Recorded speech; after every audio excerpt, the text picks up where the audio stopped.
এই আয়াতের ভেতরে আল্লাহ তাআলা তার নিজের পরিচয় তুলে ধরেছেন। এই আয়াতের ভেতরে আল্লাহ তাআলা তাওহীদের পরিচয় দিয়েছেন, একত্ববাদ, তিনি যে একক। আমাদের রব কয়জন? নাকি দুইজন, তিনজন? কয়জন? আমাদের রব একজন, এক আল্লাহর পরিচয় আছে। এখানে আল্লাহর জ্ঞান, আল্লাহর ক্ষমতা, আল্লাহর কুদরতের বিবরণ আছে।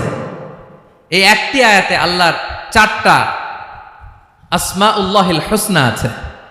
আল্লাহর 4টা সুন্দর সুন্দর নাম, আল হাই, আল কাইয়ুম, সবশেষে আছে আল আলী, আল আযীম। মোট কয়টা? জোরে বলেন। আল হাইয়ুল কাইয়ুম 2টা, আল হাই একটা, আল কাইয়ুম একটা। ওয়ালা ইয়াউদুহু হিফযুহুমা ওয়া হুয়াল আলিয়ুল, একটা আল আলী আর একটা আযীম। তাহলে মোট আল্লাহর কয়টা নাম আছে এখানে?